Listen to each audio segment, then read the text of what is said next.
Switching gears now, and South Australian explorer Stelar Metals set to list today after the company's oversubscribed IPO, raising $7 million.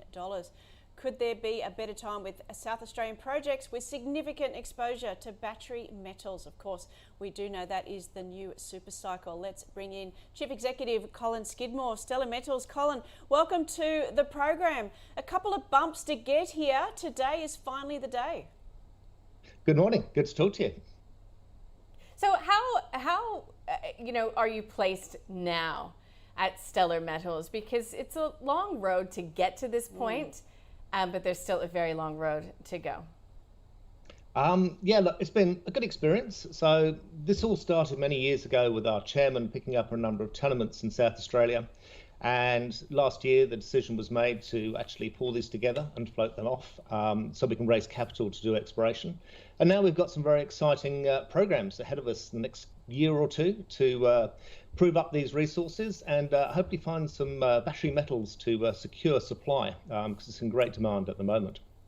So, of course, as we're alluding to, this is a super cycle. Everyone's looking for copper. Everyone is looking for zinc. How do you know you're exploring in the right areas? Are there other projects there already, or this is greenfields?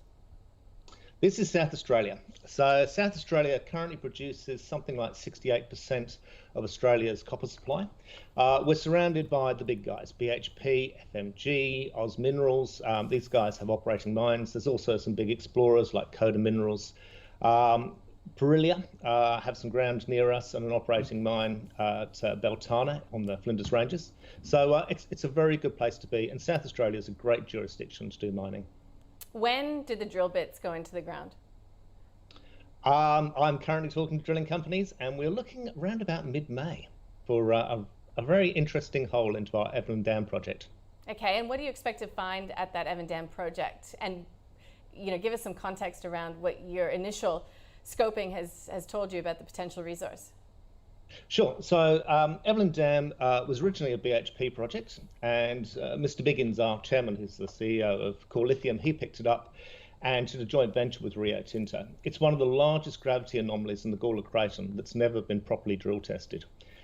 Rio Tinto came in joint venture and did do one hole, but having re-looked at the gravity data sets and remodeled it, they've drilled about 2 kilometres away from where the actual anomaly is.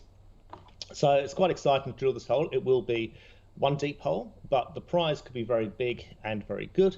It looks very similar to an Olympic Dam, and as we all know, this is a very large world-class deposit. So fingers crossed that we do hit some very interesting mineralisation. Yeah. Fingers crossed for your shareholders as well. Who are your major cornerstone investors? So we have Terra Capital, who came in with a sizable chunk, and we have a lot more investors as well. Yeah. Sorry, well, I can't give you the actual names. Yeah, no, of course not. But why, just out of curiosity, was the IPO delayed by 3 times?